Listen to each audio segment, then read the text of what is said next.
बताइए बताइए।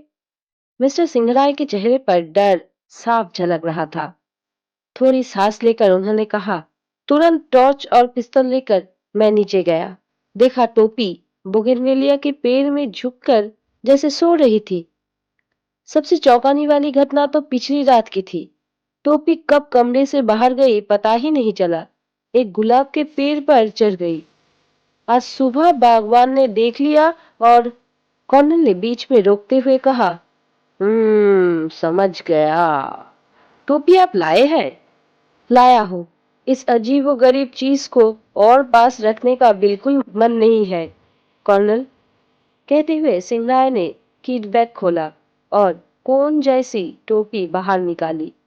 बहुत बड़ी टोपी, काले रंग की। नुकीली नोक पर एक रेशमी टोपियां लगी हुई थी। दोनों तरफ दो शरारती हंसी वाले चेहरे थे। एक तरफ लड़के का, दूसरी तरफ लड़की का। मेरी नाक में तेज गंध आई। जरूर टोपी की खास गंध थी। कर्नल टोपी को हाथ में लेकर परखते हुए बोले, काफी वजन है, देख रहा हो। अगर सिर मजबूत ना हो तो गर्दन में दर्द होगा। लेकिन ये टोपी तो प्रशांत महासागर के मकासिको द्वीप समूहों के निवासी पहनते हैं। जंगली बिल्ली जैसी प्रजाति के जानवर की खाल से बनी है। मैं व्यस्त होकर बोला, कर्नल कर्नल, पिछले साल मकासिको में राजा को टोपियों से एक सेनापति सिंहासन से हटा नहीं दिया था। राजा अनुभूति की भागकर अमेरिका में शरण ले गए थे। राजमहल में खूब खून और लूटपाट हुई थी। कर्नल मेरी ओर देखकर बोले, कमाल है जयंत, कमाल। बात तो ठीक ही है। आखिर तुम अखबार वाले जो ठहरे।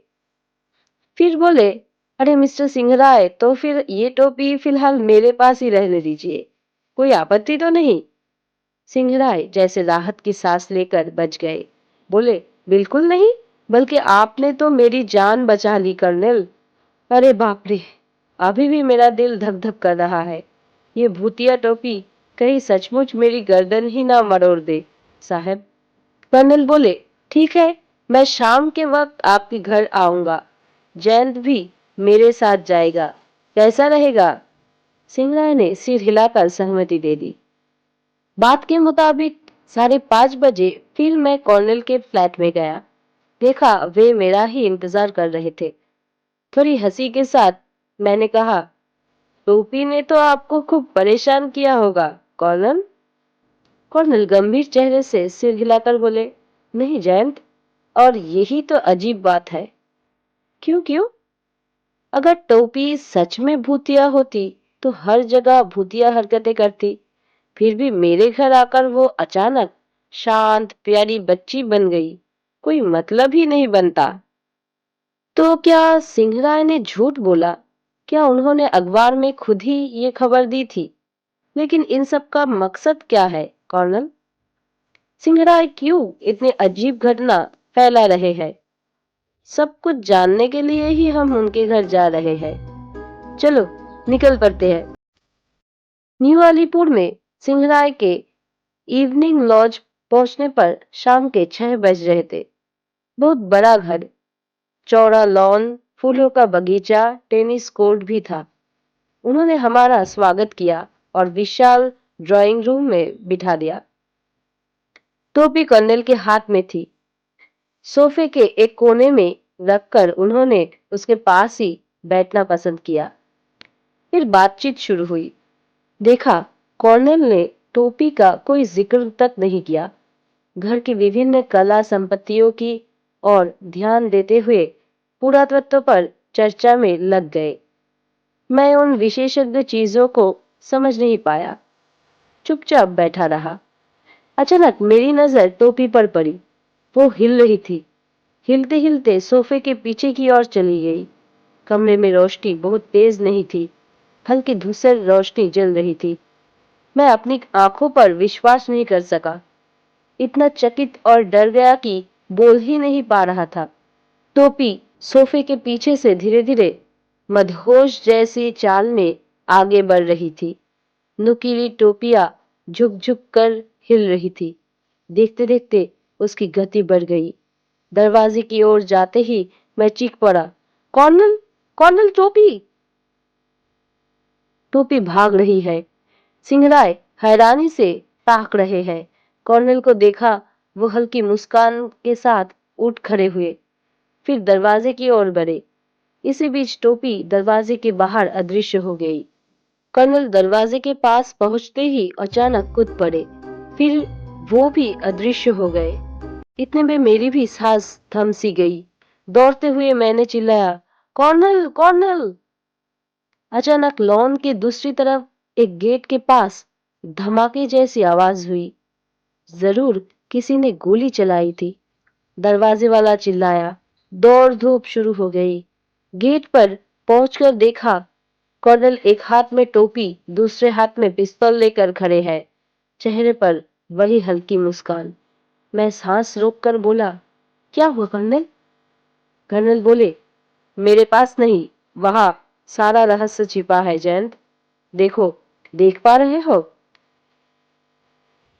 कर्नल के सामने सड़क पर एक छोटा सा बिल्ली जैसा कुत्ता पड़ा था। उसके सीने पर खून के धब्बे थे। सिंहराय वहां आकर कुत्ते पर झपट पड़े और कराहते हुए बोले, जिम्मी, तुम्हें किसने मार डाला? कर्नल ने उनके कंधे पर हाथ रखकर कहा, मिस्टर सिंहराय, जिम्मी को उसके असली मालिकों ने अभी अभी गोली मारकर मार दिया। आपने तो इसे हाल ही में खरीदा था, है ना? सिंहराय उठकर खड़े हुए। हाँ, जिस दिन टोपी खरीदी उस दिन शाम को कोई व्यक्ति इसे बेचने आया था।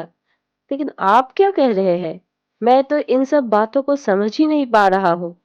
कर्नल हल्की मुस्कान के साथ बोले, देखो, टोपी के अंदर जरूर कुछ कीमती रत्न मोतियां छिपी हुई है।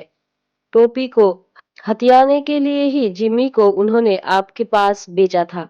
टोपी में एक तरह की खास खुशबू लगी हुई है, मकासी को दीप के एक प्रकार के फूल की खुशबू। ये खुशबू बहुत लंबे समय तक बनी रहती है। उन्होंने ये खुशबू जुटाकर जिम्मी को सूंघा कर कड़ी ट्रेनिंग दी थी, ये स्पष्ट है। लेकिन जिम्मी ने वो ट्रेनिंग ठीक से नहीं सीख पाई। समय भी पर्याप्त नहीं मिला, इसलिए टोपी को उन्हें पहुंचाने का प्रयास विफल रहा। पिछले कुछ दिनों से ये नादान जिम्मी सड़क पर उनकी प्रतीक्षा करता रहा। सिंहराय हैरान होकर बोले, तो इसका मतलब जिम्मी ही टोपी के नीचे घूमता रहता था? बिल्कुल, भूतिया टोपी का रहस्य यही है। और अखबार में खबर वही लोगों ने दी, ताकि अगर टोपी खो जाए तो सारा दोष भूत के सिर पर जा सके। समझे ना? वो छोटा कुत्ता सिर्फ 6 इंच का है। टोपी के नीचे घुसा तो उसे देखा ही नहीं जा सकता। इसके बाद हम ड्राइंग रूम में लौट आए। चाकू से टोपी के अंदर की परत काटे तो रंग बिरंगी रत्न गिर पड़े। आंखें चौकाचौंध कर देने वाले रंग। मैं झट से उछला, कर्नल, राजा अनुहितिक के भागते समय उन्होंने कई रत्न साथ ले गए थे।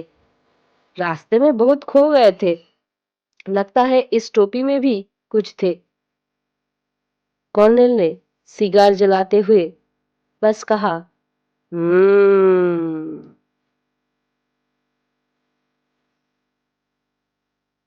आप सुन रहे थे टोपी का रहस्य पार्ट